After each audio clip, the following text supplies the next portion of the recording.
Session में एक ऐसा सब्जेक्ट लेके आए बेटा जिसका नाम होता है एग्रोनॉमी। एग्रोनॉमी बेटा हम लोग क्या क्या कर सकते हैं कि एग्रोनॉमी आज वास्तव में ये होता क्या है। देखते हैं बेटा, आज हम कुछ ऐसे बेसिक नॉलेज लेके आए हैं जो किसी भी क्राफ्ट को आप आसानी से हल कर सकते हैं, जो कि हमारे पेपर में क्वेश्चंस देते हैं क्राफ्ट को कैसे वर्णन करते हैं। देखते हैं बेटा, आज हम आप लोग के सामने नेक्स्ट वीडियो लेके चलते हैं चने की खेती का वर्णन, यानी कि चने की खेती का वर्णन। अब चने की खेती बेटा हम कुछ पॉइंटों द्वारा यानी कि कुछ पॉइंटों से ही चने की खेती का वर्णन कर लेते हैं, जिसमें हमारे जो कि पेपर में क्वेश्चन कैसे देते हैं। फर्स्ट इसमें क्वेश्चंस बनता है, जैसे क्वेश्चन नंबर 1 कौन सा होता है, वनस्पतिक नाम। कौन सा नाम? वनस्पतिक नाम। दूसरा पॉइंट इसमें बनता है कुल क्या होता है। उसके बाद तीसरा एक पॉइंट हम लोग ले लेते हैं गुणसूत्र संख्या। आज बेटा हम लोग पॉइंटों द्वारा पूरी खेती का वर्णन करेंगे, एकदम बहुत इजीली तरीके से कैसे खेती का वर्णन किया जाता है। चौथा पॉइंट होता है गुणसूत्र। गुणसूत्र हो गया उद्भव स्थान, यानी कि इसका उद्भव स्थान कहाँ माना जाता है, यानी कि जो चने की उद्भव स्थान मानी जाती है, चने का वर्टिकल नेम क्या होता है। आप देखते हैं पांचवा पॉइंट इसमें बनता है मृदा। इसके लिए मृदा कौन सी आवश्यकता होती है। अब छठवां पॉइंट बनता है मृदा का पीएच मान क्या होता है, यानी कि मृदा में पीएच मान। अब मृदा में पीएच मान हो गया तो उसके बाद जो होते हैं सातवां पॉइंट जो बनता है, अब देख लीजिए जब मृदा का पीएच मान हो गया, अब उसके बाद जैसे इस पॉइंटों में हम एक इजीली पॉइंट ऐसे स्टेप बाय स्टेप पॉइंटों के जरिए हम लोग खेती का वर्णन करेंगे। अब देखते हैं हमने जो वर्टिकल नेम बोला है चने का, वो चने का वर्टिकल नेम होता क्या है। जो चने का वर्टिकल नेम होता है वो सीसर एरिटिनम होता है। क्या होता है? सीसर एरिटिनम होता है। लेकिन सीसर एरिटिनम ये है क्या? चने का वनस्पतिक नाम कह ले, या चने का वर्टिकल नेम कह ले, या चने का वैज्ञानिक नाम कह ले, या चने का जूलॉजिकल नाम कह लेते हैं, सब एक ही क्वेश्चन होते हैं बेटा चने का वर्टिकल नेम। लेकिन चने का वर्टिकल नेम क्या होता है, देख लीजिए बेटा, चने का वर्टिकल नेम होता है क्या? सीसर एरिटिनम एल। हमने बताया ना चने का वनस्पतिक नाम क्या होता है, सीसर एरिटिनम ये होता है। इसका जो कुल होता है ये लेगुमिनेसी होता है। क्या होता है? कुल जो होता है इसका लेगुमिनेसी होता है। अब इसमें क्रोमोसोम नंबर कितना? क्रोमोसोम नंबर होता है 2n बराबर 14 का, यानी कि जो क्रोमोसोम नंबर होता है इसमें 2n 14 का होता है। वो कौन सी होती है? देसी किस्म में। किसमें? देसी किस्म। एक काबुली चना आता है बेटा, काबुली चना। जो काबुली चना होता है वो बड़े दाने के होते हैं, जिसको हम लोग सब्जी के रूप में प्रयोग करते हैं, यानी कि काबुली चना। काबुली चना में कितना गुणसूत्र पाया जाता है? अब काबुली चना में यानी देसी की अपेक्षा कुछ थोड़ा अधिक पाया जाता है, जैसे इसमें पाया जाता है 2n बराबर 16। अब 2n बराबर 16 का हो गया। अब उसके बाद देखते हैं चने का उद्भव स्थान कहाँ माना, यानी चने का जन्म स्थान माना कहा जाता है। चने का जो स्थान माना जाता है वो दक्षिणी पूर्वी एशिया या दक्षिणी क्षेत्र भी माना जाता है। ये कहाँ माना जाता है? दक्षिणी। अब देखते हैं दक्षिणी पूर्वी क्षेत्र या दक्षिणी पूर्वी यूरोप भी कह सकते हैं। कहाँ कह सकते हैं? दक्षिणी पूर्वी। अब दक्षिणी पूर्वी यूरोप कौन सा होता है? यूरोप होता है। क्या होता है? यूरोप। अब इसमें मृदा कौन सी आवश्यकता होती है? मृदा देखते हैं चने के लिए दोमट मृदा सबसे आवश्यकता होती है, यानी कि दोमट मृदा। अब मृदा में पीएच मान कितना होना चाहिए? पीएच मान यानी कि उदासीन हो सकता है या अम्लीय हो सकता है या क्षारीय भी हो सकता है, लेकिन एक्चुअली इसका 6.5 से 7.5 तक पीएच मान होना आवश्यक है। अब उसके बाद इसके लिए जो हमारा सातवां पॉइंट बनता है जलवायु। अब इसके लिए कौन सा जलवायु होता है, जैसे शुष्क क्षेत्र या रबी क्षेत्र? रबी वाली। कौन सा? जलवायु। जलवायु यानी कि ये किस मौसम में बोई जाती है? ये रबी की फसल होती है। किसकी? रबी की फसल होती है। ये कौन सी फसल होती है? रबी की फसल होती है।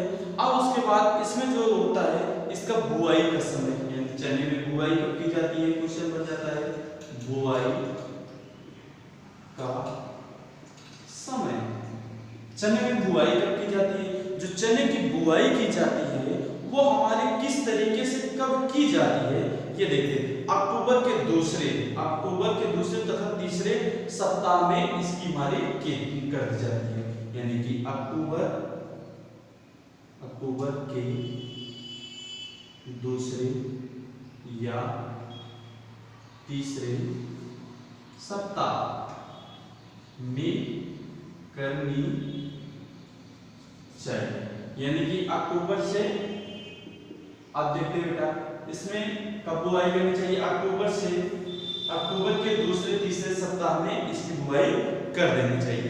अब देखते हैं बुआई करने के बाद बीज जो होता है इसका बीज कितना लगता है, यानी कि 9 पॉइंट पूछता है कि बीज क्या पूछा बेटा, बीज दर प्रति हेक्टेयर, बीज दर प्रति हेक्टेयर कितना लगता है, कई किलो बीज लगते हैं।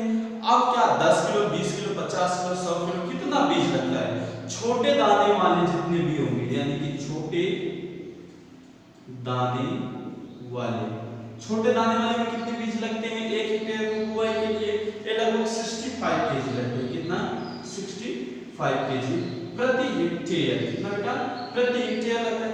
अब बड़े दाने वाले या मध्यम दाने वाले कितने लगते हैं, मध्यम दाने वाले में जो होता है मध्य दाने वाला कितना लगता है, इसमें मध्यम वाले 75 से 100 केजी प्रति हेक्टेयर। अब 75 से 100 केजी क्या होंगे प्रति हेक्टेयर, इनकी बीज दर होगी बुआई की। अब 10वां क्वेश्चन करता है पौध से पौध की दूरी कितनी होनी चाहिए, पौध से पौध की दूरी, यानी कि चने में पौध से पौध की दूरी कितनी होनी चाहिए, यानी एक पंक्ति से दूसरी पंक्ति की दूरी कितना होना चाहिए। लगभग मैक्सिमम एक प्लांट से, जैसे एक प्लांट यहाँ है दूसरा प्लांट यहाँ, इनके बीच का जो डिस्टेंस होना चाहिए वो कितना होना चाहिए देख लेते हैं, यानी कि 45। अब 45 क्या होता है, 45 से 10 ये पंक्ति की दूरी है। अब ये तो मान लीजिए देसी चने में हो जाएगी। देखते हैं बेटा चने की 2 प्रजाति है, दूसरी होती है काबुली जो चना होता है वो हमारा कैसा होता है। अब देखते हैं काबुली चने में, अब काबुली चने में जो पौध से पौध की दूरी होती है वो हमारी होती है 30 × 10 × 15, कितनी होती है 30 × 10 × 15 की होती है।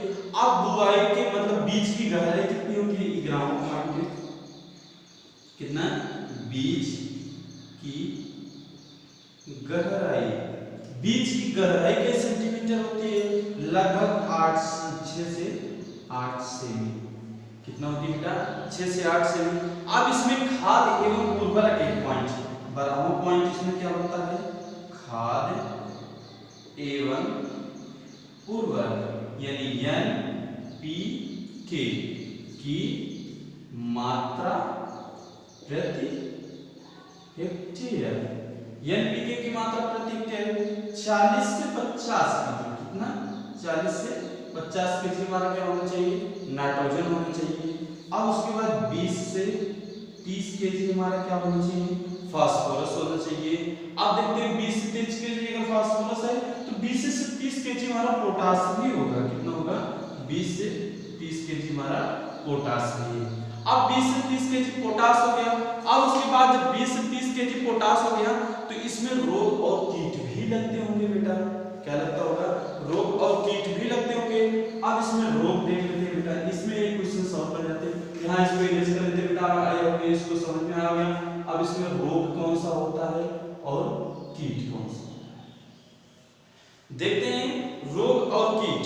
जो रोग होता है इसमें उक्टा रोग, अंगमारी रोग या झुलसा रोग, कौन सा होता है बेटा, उठका रोग। उसके बाद अंगमारी रोग कहते हैं, कौन सा बेटा, अंगमारी रोग हो गया। अब उसके बाद एक रोग और आता है झुलसा रोग हो गया। कीट देख लेते हैं बेटा, कीट कौन कौन सा होता है।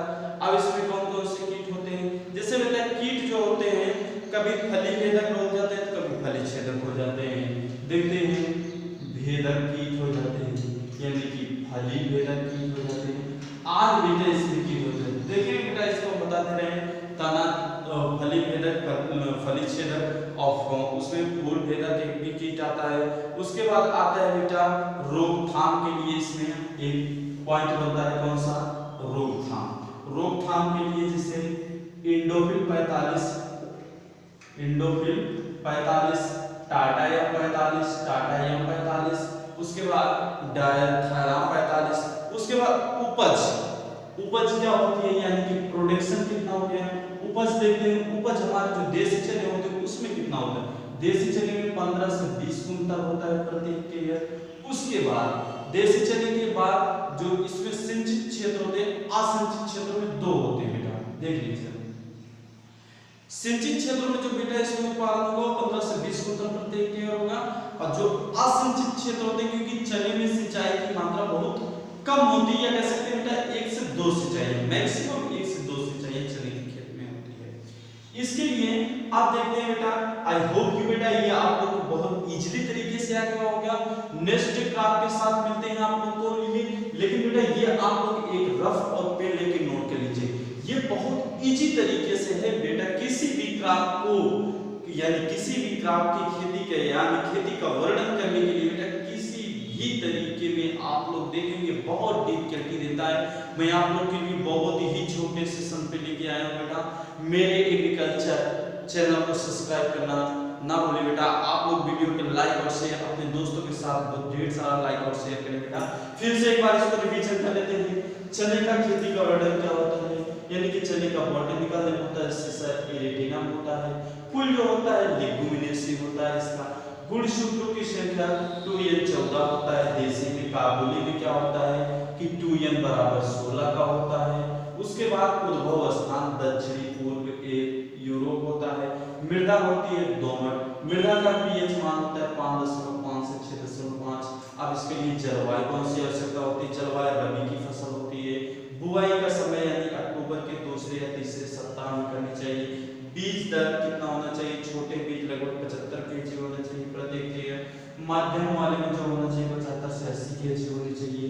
पौध से पौध की दूरी होती है बेटा देसी किस्म 45 गुणे 10 की होती है। काबुली का जो होता है 30 गुणे 10 गुणे 15 का होता है। सिंचाई मतलब बीज की गहराई 6 से 7 सेमी होती है। खाद एवं उर्वरक यानी एनपीके की मात्रा प्रति हेक्टेयर 40 से 45 किलो नाइट्रोजन, 20 से 30 केजी फास्फोरस और 20 से 30 केजी पोटास। उसके बाद रोग आता है बेटा। रोग इसमें कौन से लगते हैं चने में, उटका रोग, अंगमारी रोग, झुलसा रोग। अब देखते हैं बेटा कीट में फली छेदक, फली भेदक और उसके बाद पत्ती छेदक, पत्ती लपेटक हो जाते हैं। रोग कौन सा होता है, मतलब रोग कौन से रोग के लिए उपचार कौन सा होता है, thiram 45, Indofil 45, atrazine dichlorophenoxy acetic acid वाला। और उसके बाद उपज। आशा करते हैं बेटा आप लोग को ये वीडियो अच्छा लगेगा। अब नेक्स्ट क्लास के साथ मिलते हैं बेटा। इसके लिए so thanks, good luck, very happy days.